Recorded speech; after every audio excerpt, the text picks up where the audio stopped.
So welcome.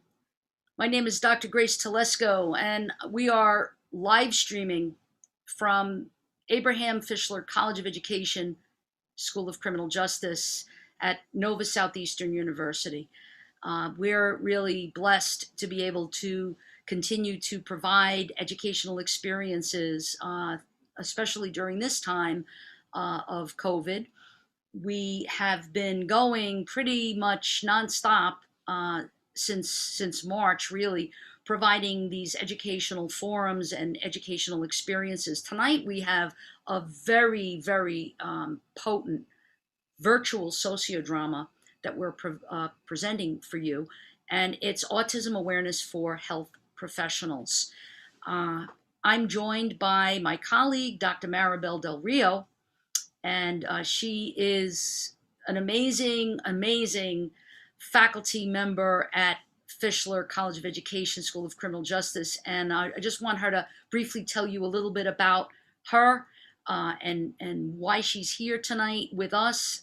And then she'll give it back to me for a minute. Dr. Thank you, Del Rio, Dr. thank you. Telesco. Thank you for having me. I think this is such an important topic. And I am an associate professor in human services at the Fischler College of Education and School of Criminal Justice. And I have the pleasure of overseeing a master's in developmental disabilities that does focus in training multidisciplinary professionals on how to work with people with disabilities and their families. And I think that this topic this evening is of utmost importance because people with disabilities, particularly people with autism, are 3 times more vulnerable to being victims of assault. And I think this is a huge issue. And oftentimes, assault isn't always identified or recognized properly. And healthcare professionals are our first responders, are our first line of defense when there is an assault that takes place. So it's a pleasure for me to join, and I look forward to continuing this collaboration and seeing what these wonderful students have to offer us. Excellent. Thank you again for joining us, for collaborating with us on this project. And Dr. Del Rio is going to be leaving for 2 seconds right now. Um, while I ask Anthony Bianco to come on, he's from the Sociodrama Club, and he's going to give us some tips for those who are on the Zoom call on how to make their experience optimal. Go ahead, Anthony. Thank you, Dr. T. Everyone, thank you again for coming out for the performance. And to make this the best viewing experience as possible, we need you to do 4 things. 1, you need to mute yourself. 2, you need to stop your video. 3, keep yourself in the gallery view. And the last one, which is probably the most important, you need to hide non-video participants. So for example, on anyone whose video is not active right now, let's say it's Dr. Enfinger, there should be a box with 3 dots in the top right corner when you put your cursor over it. Click that, then it'll say hide non-video participants. Click on that, and that'll be the best experience possible for us. Thank you so much. That's great. Thank you so much.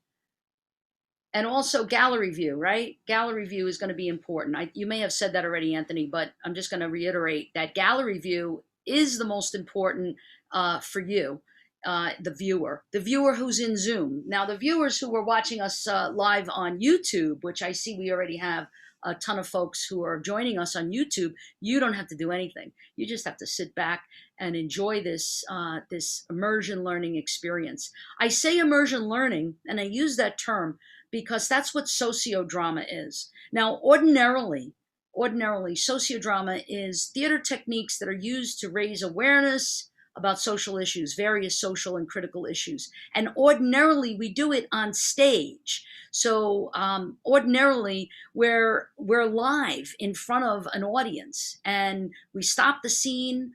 I say action to begin the scene, and then I say freeze to freeze the scene.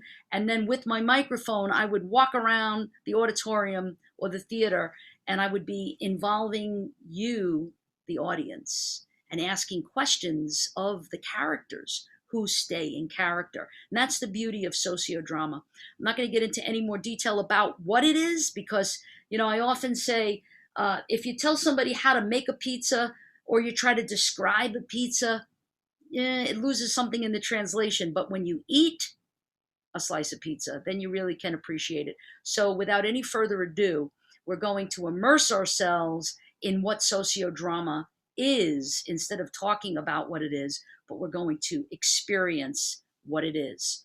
And so, welcome to a virtual sociodrama on autism awareness for healthcare and health professionals. Action.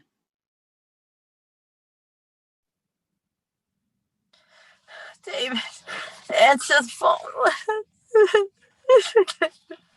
Hey, Christine, what the hell happened? What's going on? What happened? David. Christine, what happened? What's the matter? Why? What's going on? What happened to you? I got hurt, David. I got Okay, hurt. how did you get hurt? What happened? Oh, okay. A man came by and A man? What man? yeah, I'm at the mall. I'm at the Galleria Mall. Christine, I told you can't be going out. I'm sorry. It's fine. Calm down. Just tell me what happened. I'm sorry. It's okay. What happened? So sorry. He needed jumper cables. He needed jumper cables because his car wasn't starting, and I looked and I couldn't find them in the car. Okay, what man?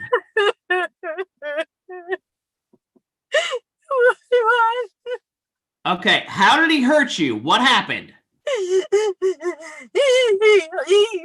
hurt me everywhere, David. Okay. He hurt me everywhere. He hurt me everywhere. Okay, calm down. Everything's gonna be okay. You're in the car, right?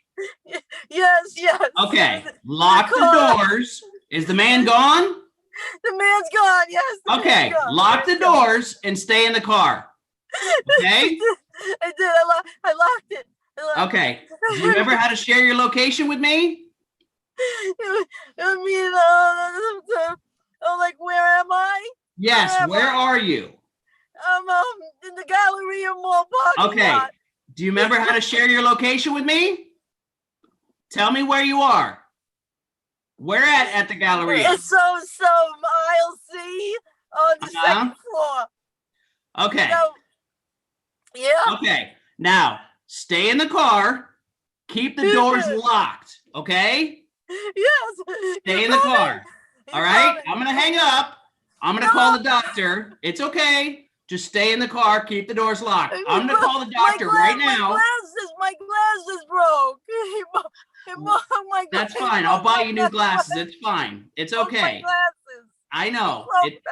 I know. It's okay. I'm going to hang up. I'm going to call the doctor, okay? Okay. Just David. when your phone rings, answer it, okay? I'm calling the doctor right now. Okay.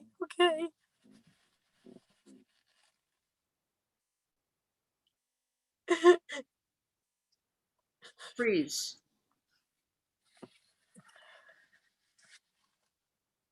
All right, if I can have Christine, the character, come back, and David, the husband, also come back, and Dr. Del Rio, if you can come back.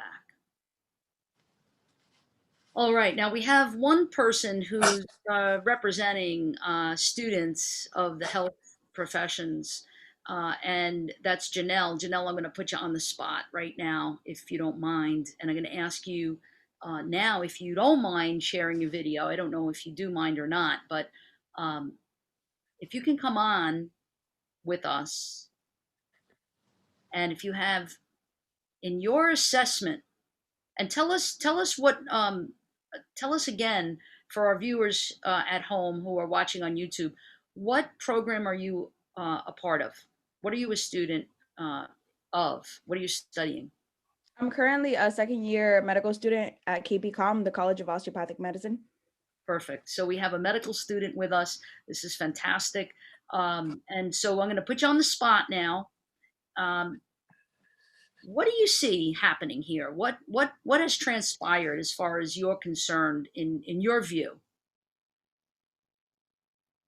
Right now, I'm seeing someone who's in obvious signs of distress, probably very fresh from an assault. and just trying her best to communicate that to someone else. But obviously, tension is heightened and she's hurt. Okay. Okay, great. And so, Dr. Del Rio, I'm going to ask you, in your view, if you can come on. And thank you, Janelle. You can shut your video off now. Thank you. We'll call you back in a minute. Dr. Del Rio, Yes, ma'am. what's your take on this? What's going on?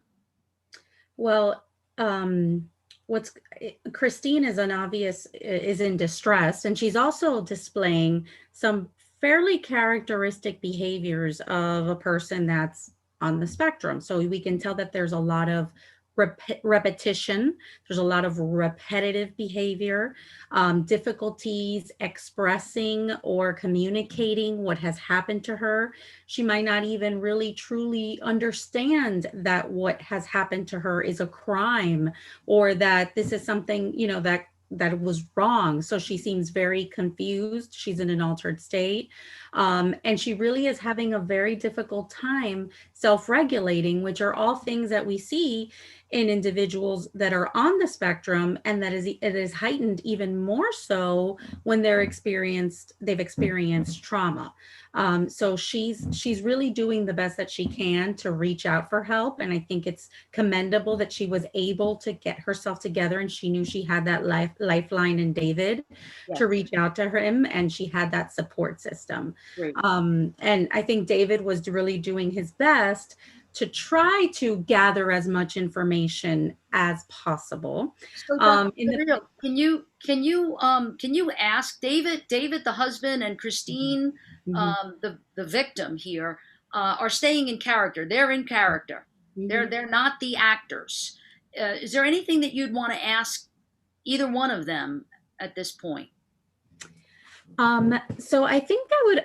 I think there are a few things I would want to ask, but I think I would also want to ask David, aside from gathering more information about where she is, what other things do you think you could say to Christine to offer support or comfort her in some way to help her feel safe? Well, Dr. Del Rio, obviously my wife is in distress, and that pains me quite a bit. My number one concern is for her safety. As you mentioned, she has autism. She is not, how should I put it? She is more vulnerable than I am. She's more vulnerable than a lot of folks are. I try to take care of her the best I can, but there's only so many things that I know how to do. My main concern right now is to get her to her doctor and get her checked out, and then race over there and try and meet her there and see if I can't, be that person to explain things to the doctor, and at the same time turn around and explain things to Christine, what's going on. And it's just a lot. Yeah, it is a lot. It is a lot. And Christine, I wonder if we could, if I could ask you a question as you stay in character right now. Yes. Yeah. So you really seem really, really distraught, and we want you to know. We really want you to know that you're safe. You're safe right now. You're not in danger anymore. You think that's something that we could say with real honesty, Dr. Del Rio? Can we say that to her? Do we know if she's really safe? I think it would be, we have to be cautious as to when, and judicious as to when we say that.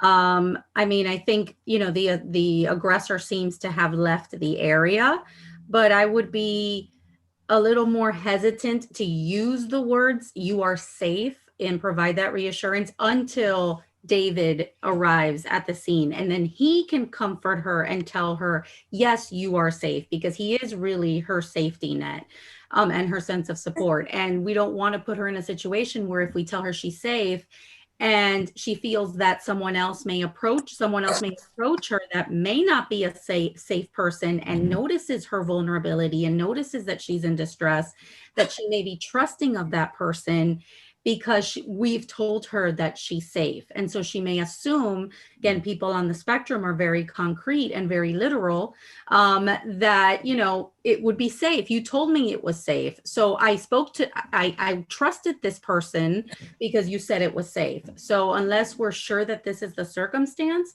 I wouldn't necessarily, express that to her until David actually arrives and is with her. Yeah, and David or the police. Or the Right. police. So I'm interested in knowing, David, why were you so ready to say I'm going to call the doctor and not the police? Why are we not dialing 911 right now? Well, Dr. Telesco, that's my second phone call. My first phone call obviously is to the doctor because I want her to be seen right away. My second phone call immediately would be to 911 and give them her location because they can get there faster than I can. Yeah, I mean, I'm just curious why a doctor and not like an ambulance. I'm just wondering.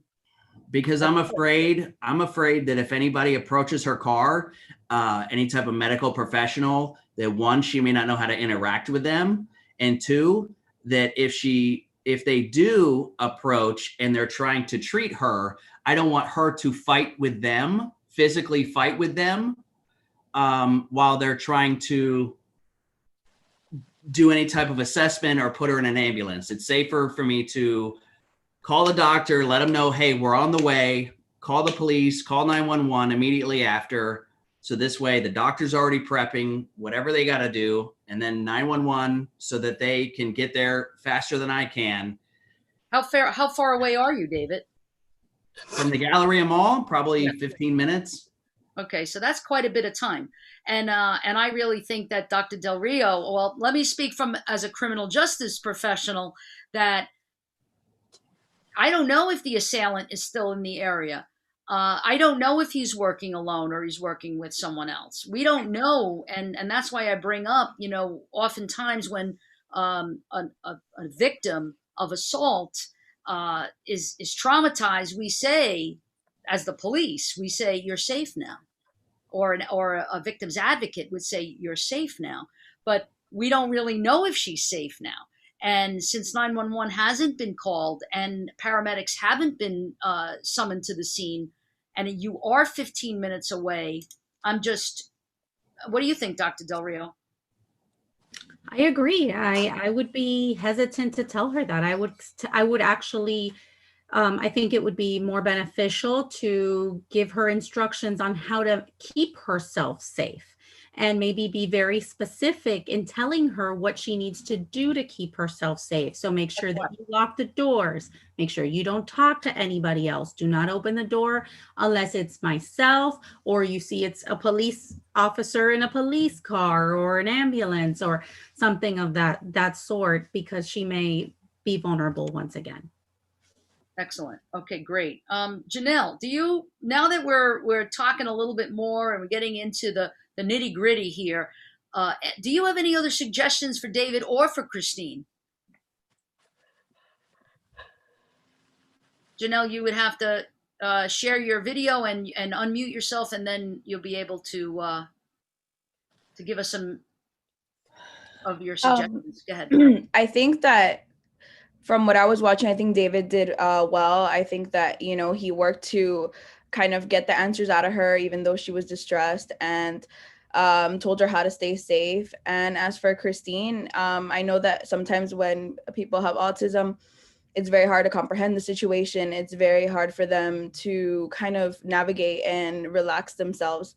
So I think that the best possibility is for her to see David as soon as possible, because that is her safety net, how Dr. Rio was saying. So I think he should try to get to her as fast as possible. Okay, so David, we have one of our viewers from YouTube is making a suggestion here about staying on the phone, that someone can stay on the phone with Christine. Dr. Del Rio, do you have a suggestion maybe for David on how to do that? Because I know that he wanted to get off the phone in order to make the phone call to either 911 or to this doctor that he's calling. And I'm assuming that is it her primary physician who knows her, David? It's her primary physician. I know it's a little after hours. I'm really hoping they're still in the office, and Right. So it's her primary it's physician. her primary. Her primary knows her best, so I'm trying to get her there. Yeah. I'm just my main concern right now. I've taught her in the past. Look, if you ever feel unsafe, lock yourself in the house, lock yourself in the car, something. Call me immediately. Yeah. But it's you're 15 minutes away, and so Dr. Del Rio, what suggestion? Well, what do you think of that suggestion that's being given by one of our viewers, Chris Drum, is saying offer to stay on the phone with her? Do you think that's helpful? And I think that's a wonderful suggestion because, again, I think it would reassure her. And not only would it reassure her knowing that you're on the way and you can provide her with status updates, it would also reassure you that she's safe. And so I think that's an excellent suggestion. And you can observe, and I can see that Christine, aside from maybe being in pain and being upset, she seems to also be experiencing some other types of distress. So Christine, I noticed that you're kind of covering up, putting your hands in front of your face. Why is that, Christine? And I don't know. I feel scared, and then the light was bothering me from in the parking lot. There was somebody driving, and the lights were felt like it was blinding me. It was bothering me. The light was bothering me. It was bothering me. Okay, and that's understandable that if you're sensitive to the light, that the light may be bothering you. Is there a way that maybe you can turn your seat or maybe do something to prevent it went away. It went away. It's good. Okay. It's okay. So It's okay. it's not a constant light. It's just No, it was before. It just came, and I just was it bothered me. I'm sorry. It's okay. It's okay. Absolutely. No need to apologize.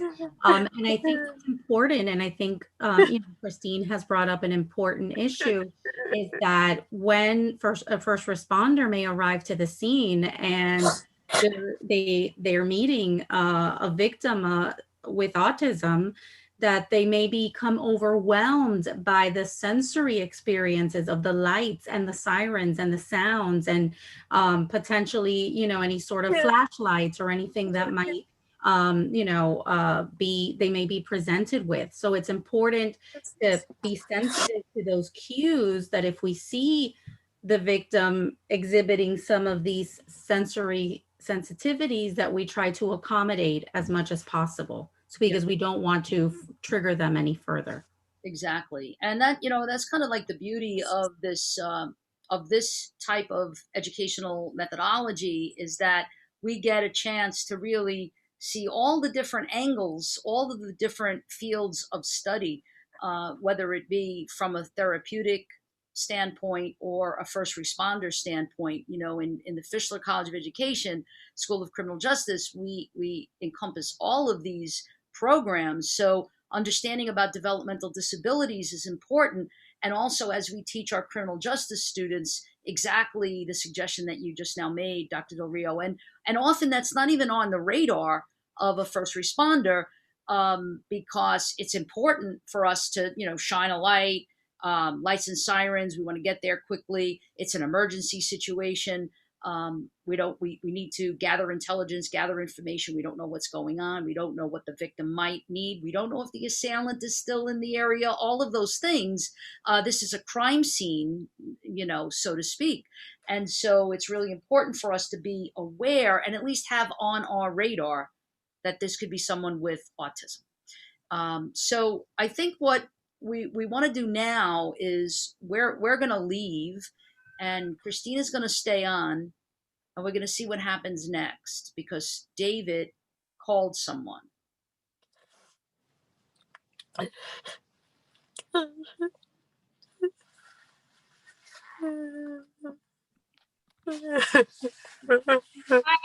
is this Christina? Christine! Okay, Chris. No! Christine is my name. Christine. Okay. Christine. Michelle, I'm a telemed receptionist for Dr. Enfinger. Your husband called. David. Yeah. And we were able to get Dr. Enfinger. He's during his lunch break right now. So he's being accommodating for you. Can I have your last name, Chris? Christine. Okay. Last name? Phalange. Okay. Date of birth? 11/3/1968. Okay. Do you have a PPR or HMO? Or HMO? What? Okay, I'll just look in your file. So why are you calling today? I was in the mall and a man, he hurt me because I didn't have my cables. Okay. I couldn't find the cables, and he hurt me because I think Okay, I didn't hurt you. You have to give me more information. Okay. I got hurt all over. Bad, and my glasses broke. My glasses broke. And you mean you got hurt all over? I see that you have some bruises on you. Yes, he hurt me. I was trying to tell David, help me. Oh. It hurt. He hurt me. He hurt me. Okay, you have to go to the emergency room. No. I don't want to go. I don't want to go there. No. Okay, just give me 1 second. I'll connect you with Dr. Enfinger, okay? Yes, thank you. Okay. Thank you. Yeah. Okay. Freeze. Okay, we're gonna freezing the scene and giving Christine a moment and asking Dr. Del Rio to come back on as well. So the scene is unfolding now, and so this doctor apparently that David called has now, this receptionist has called Christine, and Christine answers the phone. And what do you think of that interaction? How it went? Well, I mean, I think it was, a staff member who didn't seem to be very aware, first and foremost, that Christine was experiencing or had just been a victim of assault, and that she was in extreme distress. She didn't seem to be very sensitive to that matter. And I think even less aware of the fact that Christine was apparently having some other challenges or other behaviors that was making it even more difficult for her to communicate. And so as we see, Christine was very specific about the way that she wanted her name stated. It wasn't okay to call her Chris or Christina because that's not her name. And it's very important to make sure that we're, especially if you're a victim of assault, but not only being a victim, but also someone with a disability, that we make sure that they feel that they're important, and that we're making an effort to connect with them. So we are almost depersonalizing ourselves from the situation when we continue to do that type of, or engage in that type of behavior. Yes. We also see that she becomes very distressed when the receptionist suggests that she go to the emergency room. And this might not be uncommon for a victim of assault with autism, because the emergency room or the hospital can be a very overwhelming environment, whether it's because of previous experiences that she might have had, or negative experiences, or the not knowing what to expect, because oftentimes when someone with autism doesn't know what to expect, it can be very challenging and difficult for them to flexibly transition into this situation. So she feels comfortable with her primary care physician. She's been there. She knows the office. She knows what to expect. So that's where she feels most comfortable, going and trying to get help. And I think the other issues related to the overwhelming amount of people that she may encounter in an emergency room, and the other sensory triggers might also be something that may be challenging for her. And as we can see, she wasn't able to articulate really what had happened to her.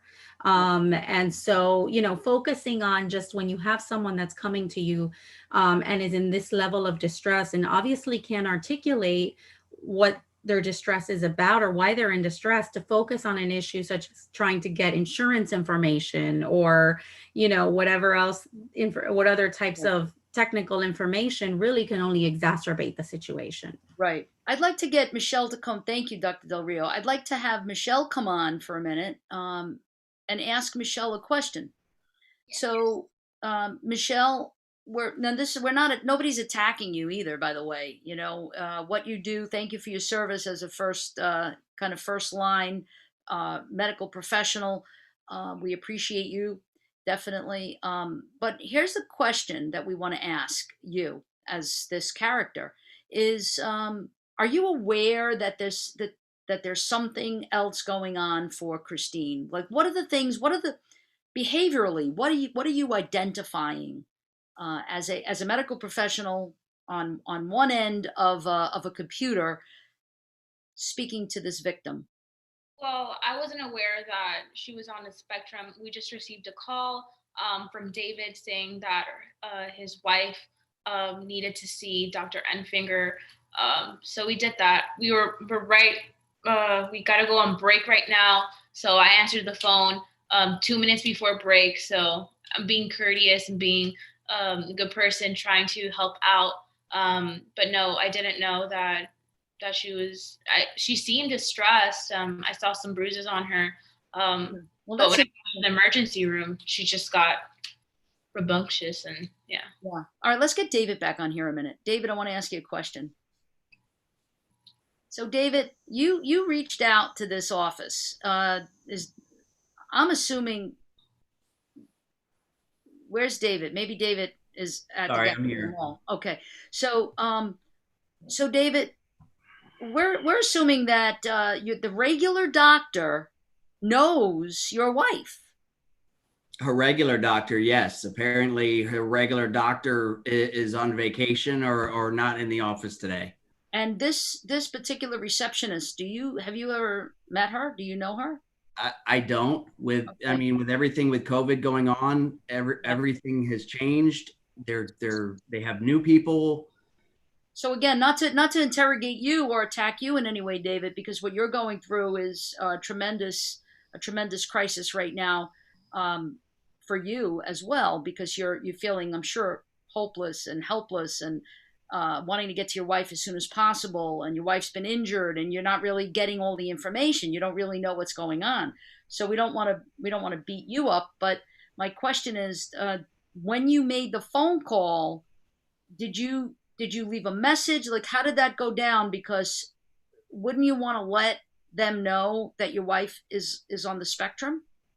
Well, I told one of the other receptionists who apparently did not relay the message correctly. I talked to one of the other receptionists that I'm not familiar with. I don't even know what her name was. Apparently, I guess she had already gone on break or something and relayed this to another person. And then that person obviously wasn't told all the information. Okay. All right. So I'm gonna bring on our medical student. Janelle, thank God you're here with us.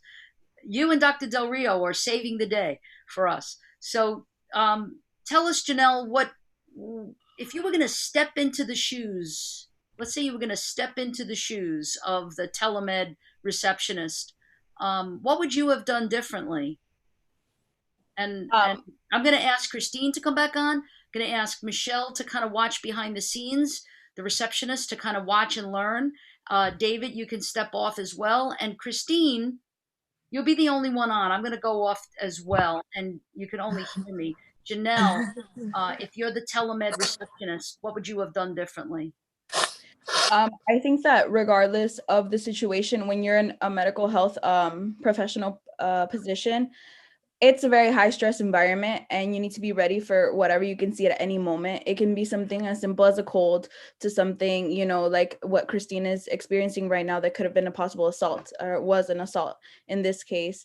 I think that we have to lower ourselves to be empathetic to foster trust between the patient and ourselves so that we can get as much information as possible, respect their concerns, respect where they're coming from, make them feel safe in order to get all that information and be able to help them. Because if they're distressed and we're being dismissive or we're not really asking the correct questions and getting them to trust us, we're not giving the best care that we can. And we're essentially failing the patient if we do so. So, Janelle, if you were the telemed receptionist right now, I'm going to say action, and you take it from there with Christine. Okay.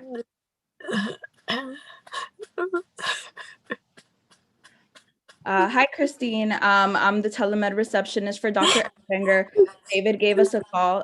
Can you tell me what happened? I was in the parking lot of the Galleria Mall, and a man was next to me in his car, and he needed jumper cables, and I kept looking for them. I kept looking. I couldn't find them, and then he hurt me. Hey, Christine, so you're saying that this unknown man came up to you asking you for jumper cables you couldn't find. Is that correct? Yes. And he went ahead and hurt you. Say that again. I'm sorry. It's fine. Don't worry. And you told me that he went ahead and he hurt you? Yes. Can you explain to me exactly how he hurt you, what you can remember? Anything helps. Okay, freeze. Let's freeze. We're going to freeze that right there. Soon to be Dr. Torres. Okay. Dr. Del Rio, you want to come on and give a little bit of an analysis here for give Janelle some feedback? You're on mute, Dr. Del Rio. My apologies. I think Janelle really made an effort to try to be empathic towards Christine and try to connect with her in some way and try to make sure that she was feeling safe. You know, it is challenging for sometimes someone on the spectrum to provide exact details at times, but I think you kind of, you know, when you asked her for the details and then you said, well, really anything at all would be helpful. I think that was wonderful because you opened up the door for her to communicate whatever it may be that may come to mind, and she doesn't feel the pressure of having to answer very specific prompted questions that in the moment she might not know the response to. So I think you did a very nice job, Janelle. Excellent. Thank you. All right, we're going to get you back here, Janelle, and for the last one, believe me. So stay tuned. And I want to bring on back on Michelle. Michelle, you know, because this is a whole nother topic, really. And Christine, I don't think that we're going to need you right now, so you can just kind of go behind the scenes for a moment. But Michelle, you seem a little burned out. Are you burned out? A little. I had to get to extra jobs because of COVID, bringing extra money home to put food on the table. It's stressful. It really is. And it seems to me, based on what you said earlier, it's like you're on break. You're about to go on break, and I'm sure that working in the profession, you're wearing a mask constantly. It's probably wonderful to be able to just kind of take the mask off for a minute and go on break, right? I mean, is that it? I mean, it seems to me that your profession has a lot of stressors to begin with, and now with COVID exponentially making those much worse. Has that been your experience? It really has. I mean, it's a doctor's office. People come in sick. You don't know if they have COVID or not.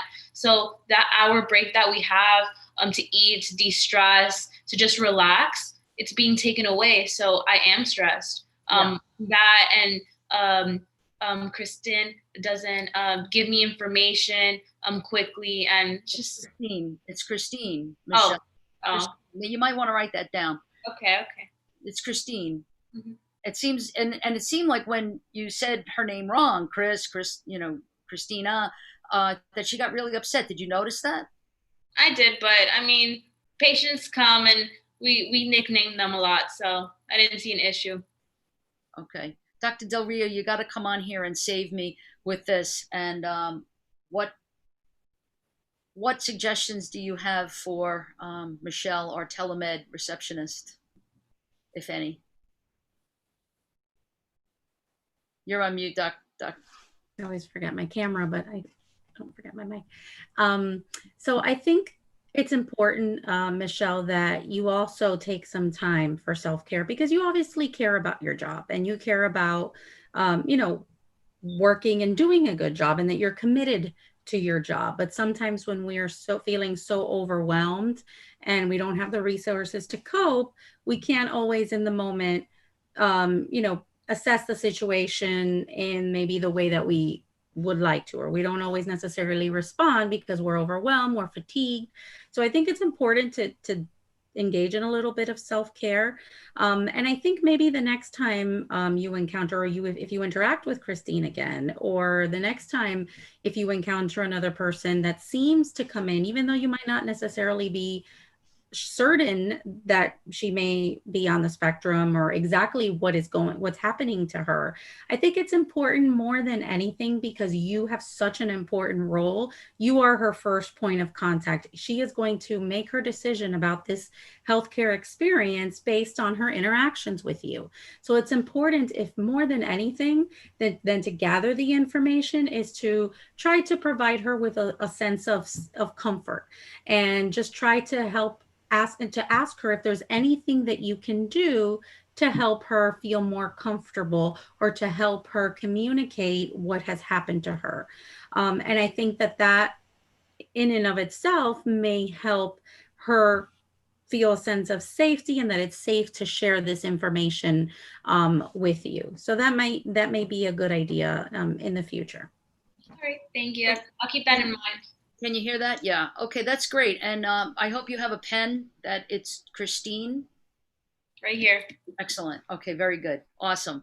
All right. You know, Dr. Del Rio, you bring up thank you, Michelle. You could totally go on break now. Dr. Del Rio, you brought up something that's, you know, really the case for any field that we're working in, any professional field. You said, you know, you're sort of the face of. So this receptionist, this telemed receptionist, is kind of representing the medical profession in that moment, right? In the same way that a police officer, you know, in the street who responds to a crime or a crime in the past and is interacting with that victim, becomes the face of not only the entire police department for which he or she serves, but for all of police officers. In the same way, the doctor in the emergency room, you know, who interfaces with you, who interacts with you, who maybe lacks that bedside manner, becomes the face of doctors for that victim, and can really make the difference between somebody like wanting to go back to the hospital or not. And that could be detrimental for them by not having that faith in the medical profession. And in the same way with police, this is why sometimes victims may be reluctant to call the police to report a crime, because of maybe some past experience that wasn't so good. I used to say that to my recruits in the police academy. You know, you're the best public relations commercial possible. You're the best marketer for the NYPD, for the police department, because you're the face of policing. And in the same way for the medical profession, right? Would you agree with that? Oh, absolutely. 100%. And as we can tell, you know, based on Christine's reaction when she mentioned the hospital, she had a very aversive reaction, and it really escalated her response. So that tells us that she has had some negative experiences with healthcare professionals in that particular setting, in a hospital setting in the past. And if Christine were to require medical care from a hospital, we wouldn't want her to resist that care, and it would become much more challenging to provide her with the treatment that she needs. So we want to try to create that safe environment, and we want to make sure that first and foremost, we do anything that we can to help her feel as comfortable as possible in that moment. Yeah, I mean, I think in the same way, see if what you think about this. As a medical professional, whether you're a doctor, you're a nurse, you're a practitioner, whatever it is, as a clinician, someone who's in the field working directly with patients, with clients, you sort of get tunnel vision in the same way that police officers do. Got to get that tunnel vision of this is a crime scene. I've got to get the facts. Let me gather evidence. In the case of a victim of an assault, and we don't really know what kind of an assault this was yet. We haven't gotten to the bottom of that yet. We have to really try to discover and uncover gently, with the utmost sensitivity, what has really happened here. Because if a crime has been committed, like a sexual assault, for example, then evidence is something that we would definitely want as criminal justice professionals anyway to gather that evidence. But I think what happens is that we get tunnel vision and we start looking at the nuances and the details and overlooking the sensitivity piece of this and the empathic piece of this, of the human face of this victim. What do you think about that? Absolutely. And I know, as a healthcare professional myself in the mental health field, I can tell you that, sometimes it's easy to get caught up in checking off all the boxes. So, we need to verify your insurance. What's your insurance information? What's your date of birth? Do you have a history of this or that or the other? And we're so used to that with most of the people that come to us. We can go through this protocol and it will go smoothly, but there will be individuals like Christine in which you have to be flexible in deviating from that usual process or protocol and really just engage and try to display as much empathy and sensitivity to the greatest extent possible in that moment. Yeah. So the scenario is going to continue. And we're going to ask Christine to come back on. Dr. Del Rio and I are going to go backstage. And we're going to see what happens. Action.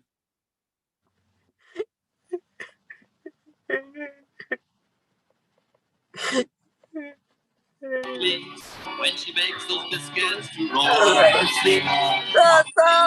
Chris Flangy? It's loud. It's loud. It's loud. It's loud. All right, one second. Sorry about that. I'm on my break. Ignore the music. I'm sorry. All right, so Chris Phalange?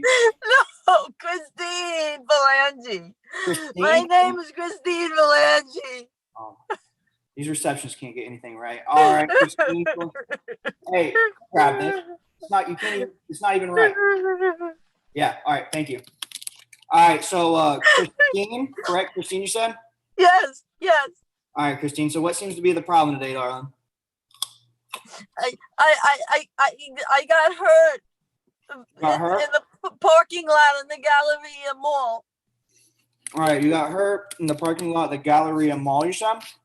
Yes. What does that sound? It is my lunch break. Okay. All right, so I'll miss lunch today. It's okay. All right, so Christine, so you got hurt in a parking lot, or so? Yes, in the parking lot of the Galleria Mall. Okay, can you go into a little bit more? Cool. A little bit more detail for me. I see you have bruises on your arms. Did he grab you? Did he throw you? Did he hit you? Yes, grab me. Yes. Okay, grabbed you. Yes. Can you go into a little more detail? So he grabbed you, and then Well, he needed jumper cables for and I couldn't find them. I kept looking, and I didn't find them in the car. All right, Christina, calm down. Christina, come on, calm down for me, Christina, please. We're trying to figure this out. Christine, my name is Christine. I'm writing it down. Sorry, Christine Phalange. All righty.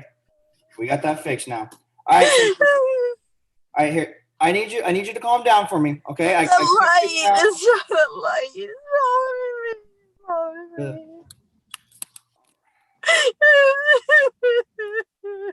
Okay, so is everything okay? Are you gonna be able to talk to me? I need you to talk to me. If you can't talk to me, I'm gonna have to send you somewhere else. Okay, I'm trying to. Okay. So we see David gave us a call, said that you were hurt by a man. Can you tell me more so, like hurt, like how did he grab you? What did he do with you after that? Do you have any more information for me, or do I just have that I'm hurt? What, David? All right. Well, Chris, I'm sorry, but if you want your husband and you can't help me out, we're probably gonna have to send you to the emergency room. Is there No, anything else? no, no, no, no, no, no, no, please, please, please, Hey, please, Michelle, no. cancel my next meeting, okay? Please, no, Thank please, no, please, no, no. No, please, please, no, doctor. All right, we're gonna please. cut. We're gonna cut right there. Freeze the scene. I'm gonna ask Janelle to come on for a minute. And Dr. Enfinger, you can go off for a minute, go backstage for a moment. You could just go back to your carrots for a minute. Janelle, as a medical student, can you help us identify what are some of the issues that you're seeing here? What are if you had to give feedback to Dr. Enfinger, what would it be? What would be your list of things that that you didn't you either you thought were great or you thought you didn't care for? And Dr. Enfinger, I am going to have you come back on so you can hear what Janelle has to say. Absolutely. Well, honestly, I think that when you, I mean, it is assumed that this is Christine's primary doctor, so she's been seeing him for a while. Is that true? Oh, it's not? Hold on. Let's ask him that question. That's a great question. Let's ask him that question right now. Are you, Dr. Enfinger, are you Christine's primary doctor? Actually, at the moment, current in time, I am not. Her current doctor is out on like a business meeting right now. I've actually picked up the most of his patients as well, still dealing with mine. So that's why, luckily they caught me at least on my lunch break so I could talk to her and see if I could diagnose her or whatever else she needed today.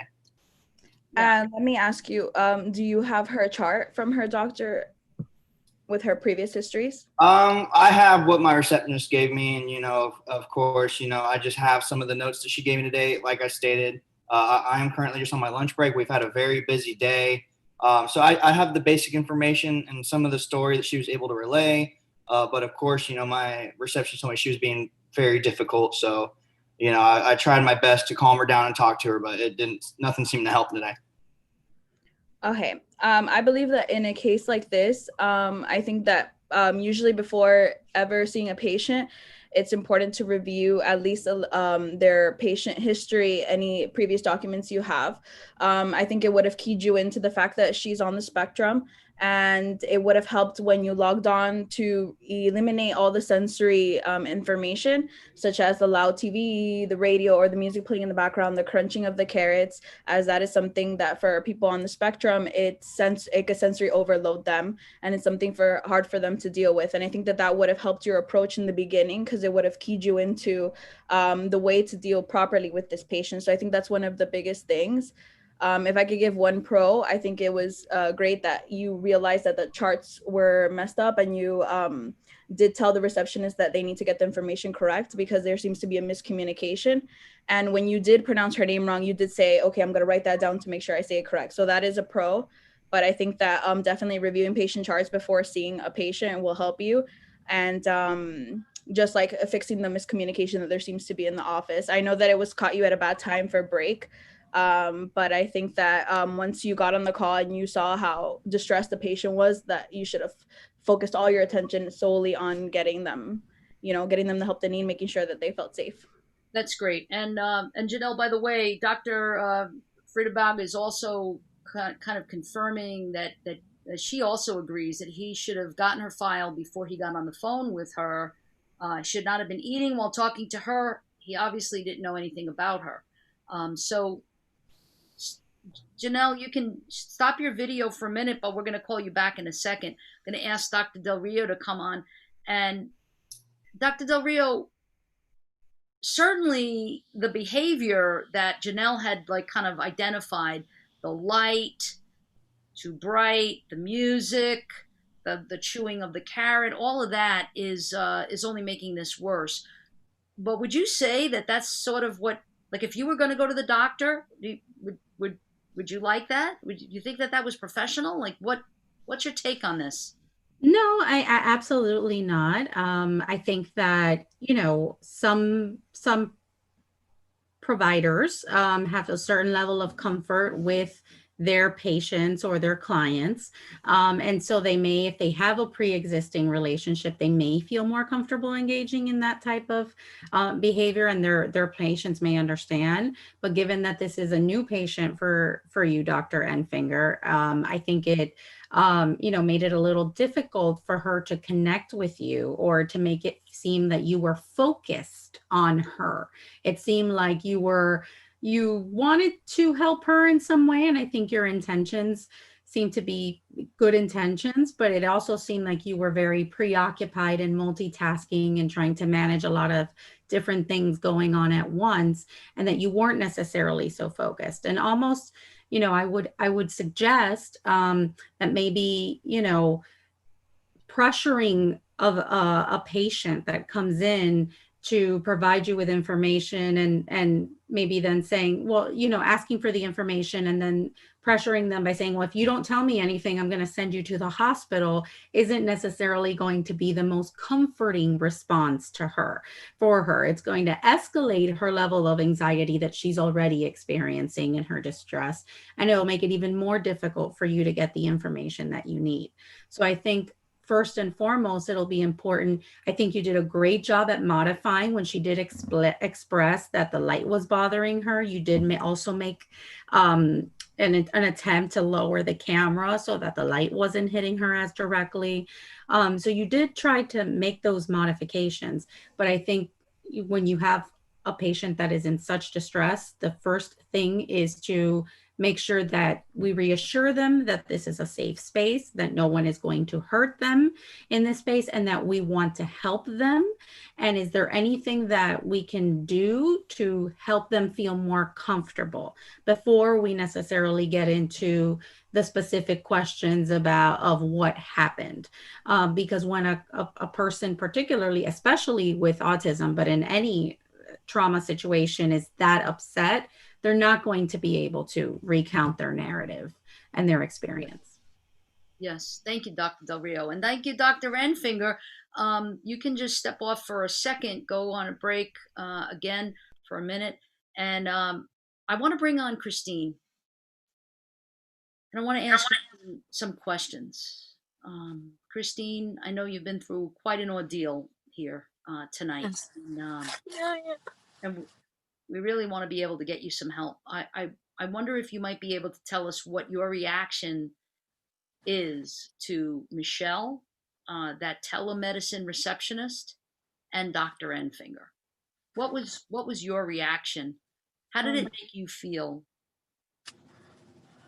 Are you able to talk about that? I was like, no, like nobody. It was nobody. There was nobody. I couldn't remember my name even. I'm upset. Are you alone right now, or is David? I'm alone. I'm still waiting. I'm all by myself. Yeah. Okay. I feel really scared. I do. Yeah. I'm really scared. Yeah. I'm glad you're talking to me, though. Thank you. You're very nice. You know who else is nice? Dr. Del Rio. I'm going to bring Dr. Del Rio on for a minute, okay? Okay. And I'm going to see if Dr. Del Rio can ask you maybe some questions, or just sort of help us out. Okay. So, Christine, I can tell that you're very upset, and that someone has hurt you in a way that has made you very upset. And it's important for us, first and foremost, that we want to help you.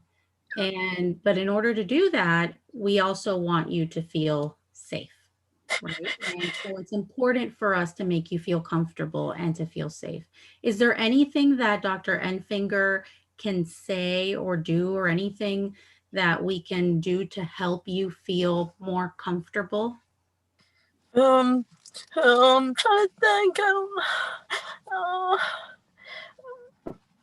I like you. Can you be my doctor? Well, I can definitely do my best to help Dr. Enfinger get you through this process. And Okay. do you think, would you feel more comfortable waiting to speak to the doctor when David arrives? Do you think that it would? Yes, definitely. Yes, that's a good idea. I like that. Thank you. Yes. Okay. So maybe we can let Dr. Enfinger and Michelle know that it's important for you to have David there to help you feel comfortable. Yes, So that yes. you can talk a little bit about what happened. Okay. Yes, okay. I thank you. I think that's a good idea. I think that's a good idea. And then, thank you, Dr. Del Rio, so much. If I can ask for Janelle to come on, the soon-to-be Dr. Torres, and how far away are you from graduation? By the way, let's just find that out. 2 years, hopefully.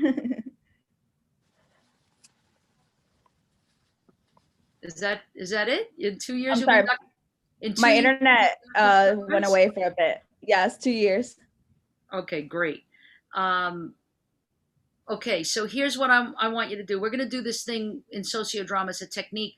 It's kind of like stepping in into the shoes of Dr. Enfinger. So you are now going to be another doctor that's been called to interface with Christine before David arrives. And we hear that Dr. Del Rio's suggestion went over very well with Christine. But while we're waiting for David to come, would you please step into the shoes of the attending doctor and begin a dialogue with Christine? Christine, this is Dr. Torres. Hello, Christine. Hi. How are you? Hi. Hello. Hi, how are you feeling right now? I'm in a lot of pain, and I really wish David was here. I wish David was with me. I understand, Christine, that what you went through is something very bad. David is on his way. I just want to make sure that you're safe right now. Are you alone? Yes, I'm alone. I'm all alone. I'm all alone. Okay, Christine, I just want to let you know that we're here to keep you safe. We're going to do everything we can while we're waiting for David. And when he comes, to make sure that we can get you the help that you need. Is that okay? Yes, thank you. In the meantime, is there anything you would like to share with me about what happened? No, not No, really, nothing? no. I just want to feel better. I just feel hurt, and I'm just scared, and I don't know what to say. I don't know what to say. That's fine, Christine. You don't have to It's say too anything. much. This is too much. It's too much. I understand, Christine. You don't have to say anything right now. Okay, We're just waiting for David. We're going to freeze. All right, Dr. Del Rio, can you please come on and give soon to be Dr. Torres your assessment of how she did, and then we'll ask Christine what she thought. I think that Dr. Torres did a very good job at being very, going very much at Christine's pace. I think I love how she asked an open-ended question. So she didn't ask her directly, were you assaulted? Tell me how they hurt you.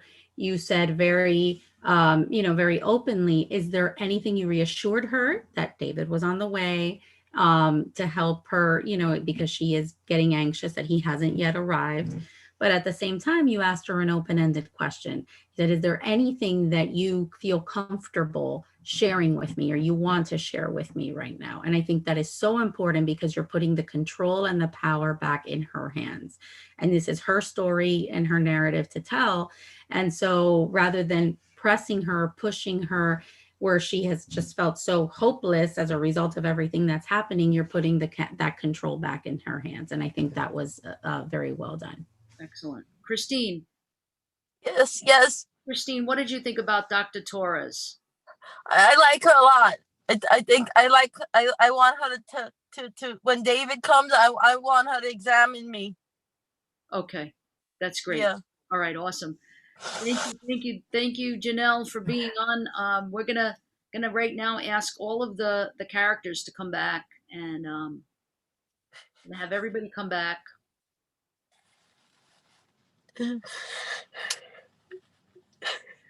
And Michelle, great, thank you guys. All right, so now I'm gonna ask you all to come out of character. which is not an easy thing to do when we're doing this kind of sociodrama work. They've been immersed in this character now since 7 o'clock, and getting prepared before 7 o'clock, and so we want to first like kind of check in with each other and check in with the actors. So I'm going to start with Christine, because Christine has really been in character this entire time, and so wow, round of applause, seriously, everybody. Christine, I'm here. Yeah. Hey. Right. Yeah. Amazing job, Christine. It's Thank you. really funny because David Chocko, our student, Sociodrama Club member, Sociodrama Community Initiative worker, and criminal justice major extraordinaire, texted me and said, "Do I need to go to Christine's house?" I was like, no. And see, so that the beauty of sociodrama is that we really become immersed in the role, right? We become immersed in the character, and in the scenario, and that's really the tool here for educational purposes, is to make this as real as possible, so that all of the educational points that we want to make, and the consciousness and awareness we want to raise, we're able to really do it in a very real, concrete way. So, Christine, Yes. tell us, what was it like to play this role, to prep for Wow. this role? What did you learn from this experience? Anything else you want to share with us? And I'm going to make this speaker view for you. Go ahead. Okay. I have to say that the role itself kind of took me over, and I really was crying.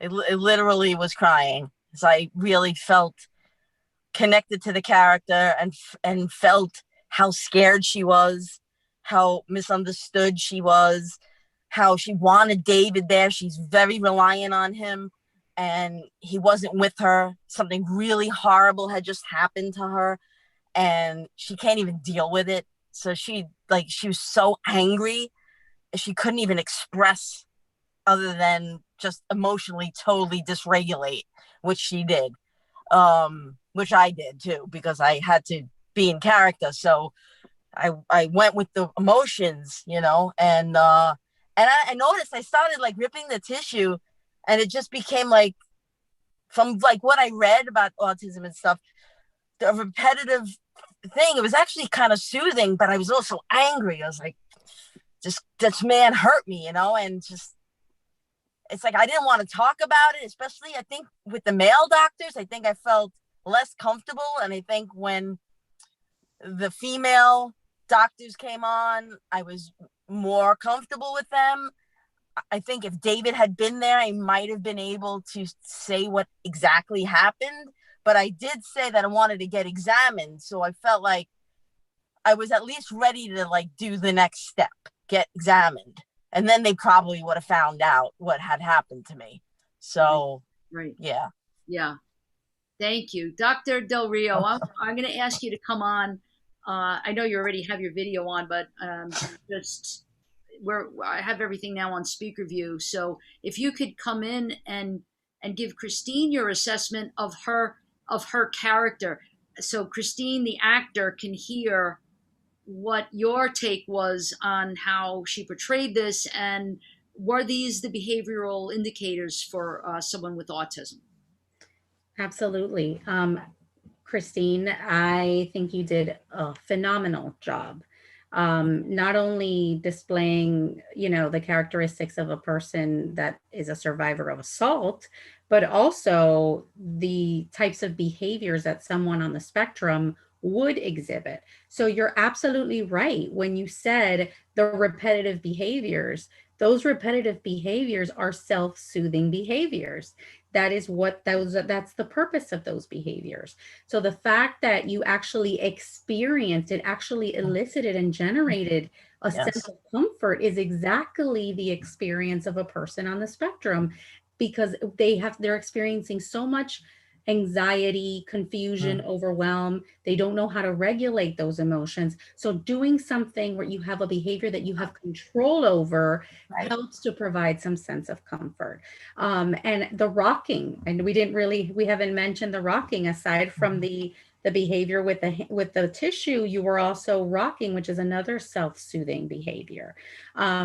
Your insistence on having your name stated specifically. Most people would just say, okay, they want to call me Chris. Okay, whatever.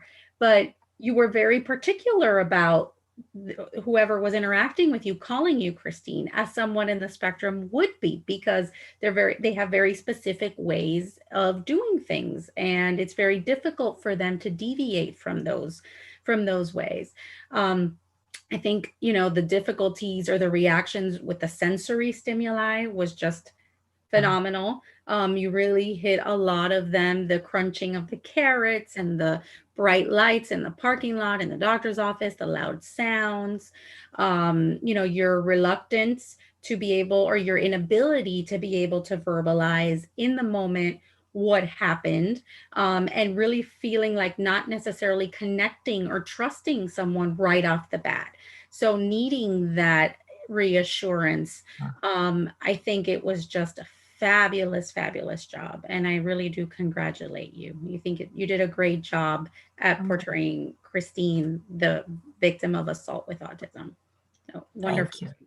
Thank you. Thank you. Thank you. Yes, Christine, you got a lot of kudos here from the audience on YouTube. Amazing actress, Honey Theogene said. Dana says, amazing performance, Christine. Great job by everyone. Chris says, well done. So much education is needed. These simulations had a wonderful laboratory for counselors and responders to practice, and that Christine deserves an Oscar. That's great. So thank you, Christine. Also, Welcome. Christine is not a student at NSU. She's my dearest sister, who rose to the occasion to help us to do this. So I really appreciate you, and I appreciate your talent. Thank you, David. Can you come on a minute now, David Troxel? Yes, I'm here. Portrayed the husband. What was it like for you to be a part of the project? What did you learn from this experience? Well, as always, the projects we do, I feel, are just so very important. We try and bring awareness to a great many different topics. Me, myself, as a prior healthcare professional, I do have some experience dealing with autistic patients, but even the experience I have over 15, 16 years in the healthcare industry, my experience with autistic patients is very limited. So I think there needs to be a great deal more of education to all healthcare professionals to be on the lookout, be aware these people are out there and they do need our help. Excellent. Thank you, David. And Michelle Rodriguez, treasurer of the Sociodrama Club, Stage for Change, which is a student organization, undergrad student organization at NSU. Michelle has been with us for many, many sociodrama performances. Michelle, what did you get out of this particular project?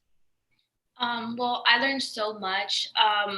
Just from my experience, I was a medical assistant, and just the difference between how you would usually act with a patient and then how being so dry and just being so direct and not caring for the patient was very different for me to act that out. But now being a criminal justice major pre-law, it gives you a whole other perspective of people on the spectrum. So I just learned so much, and I'm very grateful to take part in this sociodrama. Thank you again for all that you do and all that you sacrifice in order to be part of our projects. Appreciate it tremendously. Joshua Enfinger, also Sociodrama Club treasurer and criminal. I'm not treasurer, a vice president. I'm sorry, my bad. The vice president of the Sociodrama Club. Also a work study student with me and with working for me with David Troxel on the Sociodrama Community Initiative. And so, Josh, can you tell us what you learned from this program? Of course. And I mean, it's funny because my sophomore year, this club was starting to develop. And at first I was kind of like, I really, this seems like a drama club. So I'll check it out because I love Dr. Telesco. Of course, and the more we go on, I see how much we benefit the community and, different factors. So it's like, even when we have done this in person, over Zoom, I hope, people have still gone out of it, of course, like Dr. Del Rio, and of course, future Dr. Janelle. So basically, like, they can see, because I know I don't like to just learn from a PowerPoint, and that, sometimes when you have a teacher who gets up in front of you and shows you, this is the perfect way for people to learn, for students to learn. And when we've done it in person, of course, we've had other doctors come up and, they've had their own trick on how to do this, how to treat the autistic patient. So of course, it's just such a good journey to be able to help people and help future, doctors and everybody who can help these kids, on the spectrum, and, make them feel safer, make them feel like they're in a happy place when they're getting checked on or very scared of what has happened to them. And, I just hope, I say this every time just because it's my main goal when we do these, is I hope we save a life, or I hope we inspire somebody to keep going and saving others. Thank you. Thank you so much, Josh, for, again, your sacrifice in making these projects successful. And Anthony Bianco, if I could bring you on, please. Also Sociodrama Club member, and officer. Yes, you're The secretary. Club, are you not? Yes, ma'am. I'm the secretary. The secretary. So Anthony served as our behind the scenes tech support. What did you learn from being a part of this project, Anthony? Well, mostly I learned about how to treat patients differently. Since I'm not in the medical field at the moment, I always wondered how medical professionals treat people with who are specially abled. So in this case, autism, and especially with Christine performance, which is great, by the way. It sometimes can be difficult to communicate how people who are not disabled would. So you have to find the best way to make them comfortable at the same time, and just also get as much information as possible. But that was a great help, actually. Yeah, great. Thank you. And Janelle, I'm going to ask you to come on, because as a medical student, what if anything did you get out of this program tonight? Wow. I mean, first of all, great job to everyone. When I signed on, I didn't expect that it was going to be interactive. But I loved it. I think I got tools that will make me a better doctor, especially listening to what Dr. Del Rio would say afterwards. And just Christine, wow, you nailed it. I mean, autism is something that's very special to my heart. During undergrad, I did my research in an after-school treatment program with children who have autism and ADHD. So you knocked it out of the park. It was just amazing. I was just sitting here and I was sad for Christine. I wanted to cry. I was like, David, get in your car. Let's go. I was frustrated with the healthcare professionals, and I wanted to get in there. And honestly, I took so much out of this. This is amazing. I'm glad I saw this email sent out by my college, and I wrote it down on my agenda the first day I got it. And I'm I need to come to this. So thank you guys so much for having such an amazing event. I learned so much that I can take back with me. It's just great. Awesome. We're so grateful that you were on. Representing, you were HPD in the house, so that was awesome. Dr. Del Rio, what did you get out of this? Well, I think it's really important, and I love, the fact that we are training and exposing students from a variety of different disciplines and interests, whether it's criminal justice, whether it's healthcare, maybe it's human services. We're exposing them to the possibilities that they are all going to interface with, in some way, with people with disabilities, or in particular, let's say that in this situation, someone who has been assaulted, but they will interface with people with disabilities, and having these sensitivities is important. And I think it's also important because oftentimes when we speak of, or people think of autism, they think of children, and they think of nonverbal children, or they think of very young children, or individuals that can't interact at all.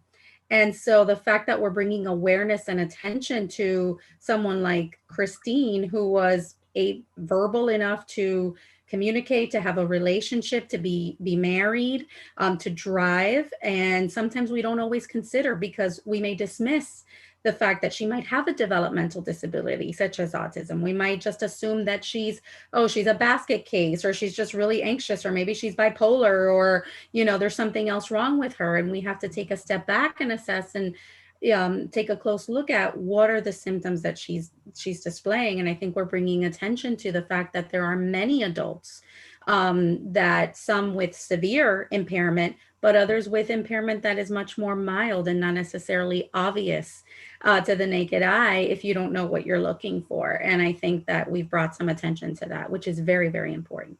Yes, yes. And I want to thank you because I know that you have such a busy schedule, and you're always doing things. Your father of autism program, right? Did you want to talk a little bit about that? Plug that a little bit.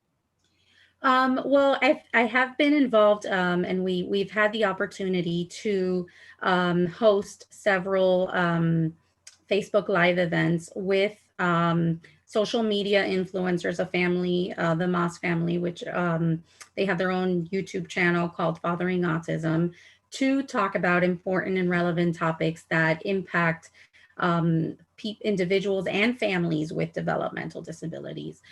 We also have put out a series, worked on a parenting series during the pandemic to address some of the challenges. And some of those topics did include the challenges associated with parenting a child with a disability during the pandemic. So we're always, I know that I'm always happy to collaborate and look for more opportunities for continued collaboration to bring awareness to these really important topics. So thank you for inviting me to be a part of this. Yes, and thank you so much for saying yes, and for collaborating with us, and for providing such expertise. And Janelle, please tell your professors that we're here, the Sociodrama Club Stage for Change. Norlando Padilla, our president, the president of the club, was watching us on YouTube, and he said how much he appreciates this club and the work that we do, which is so important. So Janelle, please share with your professors that we would love to do more of this kind of thing for them. I think you made my day, you made my night, you made this whole presentation really valuable and worthy, because you said something very, very important. You said how much you got out of it and how it would change you and the way you would practice. So that's why we do this work. And not only is sociodrama there to raise consciousness and awareness for the audiences who watch us and who participate with us, but sociodrama raises awareness for those involved in it, so that the actors who are involved in the project, who are working on it, who delve deep into these critical issues, these social issues, these important issues, they raise their own consciousness and their own awareness. And it doesn't get any better than that. Fischler College of Education, School of Criminal Justice. I want to thank our dean, right? Dr. Del Rio, did you want to say something? Yes, I just wanted to add that just to talk a little bit about our Masters in Developmental Disabilities. This is a program that is completely online through the Fischler College of Education and School of Criminal Justice. And it's open to professionals from all different fields. So we have healthcare professionals, nursing professionals, educators, parents, advocates, maybe people that are just interested in becoming therapists, board certified behavior analysts. So if you have an interest, you may be in a different discipline, but you want to gain some expertise in this area. You want to understand the systemic challenges and issues that these individuals and their families face, then it's definitely worth considering and taking a closer look at our program. And if you want more information, we have very detailed information on the program on our website. And we would love to welcome students from all different areas of practice. Excellent, excellent. And Janelle is asking me privately, but I'm going to say it out loud. She asked, is there any way that she get placed on an email list so that she can be notified for these events so she can share with her college? And yeah, so just reach out to me, gt243@nova.edu, gt243, and we'll make sure that Josh and David get you on our email list. I also want to shout out to Nidal Sadi for behind the scenes. I mean, you have no idea how much work goes into this. This is not just the regular. This is not just your regular Zoom call, everybody. There's a lot of work that goes into this, and so Nidal is behind the scenes for Christine, providing light from the roof. From the roof, he's on the roof. He's the roof is on fire. No, God forbid. No, he's on the roof. That's an old disco song. I just dated myself. But he's on the roof with a spotlight, and he's been there since 6:30 with that to provide enough light so that Christine could be in a car, make it look as real as possible. So anyway, I do want to say thank you to the dean, to Dean Kimberly Durham, to our Associate Dean, Tammy Kushner, to my Associate Dean, Marcelo Castro, to all of the faculty who are on watching and supporting us, and to all of the students as well. So thank you again. We hope that you got a lot out of this. You can always go back and watch it again on YouTube. And hey, listen, subscribe to our YouTube channel, Fischler College of Education, School of Criminal Justice. So this way, and also hit the bell so that you can get notified every time we go live. Next week, Josh, what's on tap next week? Next Thursday, 7 o'clock, right here, same bat channel, same bat time. Same bat channel, yes, man. Are we? I didn't know if we got clearance that we are going to be able to put that one on YouTube. What? No, next Thursday. Next Thursday. Oh, sorry. Next Thursday. Yes, next Thursday. No clearance. We do not have clearance. No, it's clandestine. No, I'm just kidding. So what's next Thursday at 7 o'clock, Josh? I have to get that one pulled up first. David? Oh my goodness. Honestly, don't have it right in front of me. I didn't want any distractions. Oh, wow. You spotlighted us. Oh my God. Well, listen. I didn't want any distractions. Listen, if this was The Apprentice, you would be fired. No, I'm just all right. It's investigation with Ed Denzel. So Ed Denzel from Unfound. If you're into the missing person cases that he's been doing and you've been following his stuff, he's going to be with us next Thursday at 7 o'clock. So, Dr. Del Rio, you get the last word. Okay. So I think ultimately, I think it's important that the takeaway message here is that regardless of whether we as, the discipline that we're in, whether we're healthcare providers, whether we're first responders, law enforcement professionals, counselors, whatever it is, whatever role that we're in, that we are sensitive to the needs of the person that is coming to us for help, and that we treat them as a person and as humanely as possible, and not just as someone else that we need to kind of get through to move on to our next task. And always making that human connection. The most important thing is making that human connection. Excellent. Thank you again, everybody, for your dedication, for your commitment, for your talent, and for your willingness to share this very important educational experience. So good night, everybody. Stay safe, be well, and we'll see you next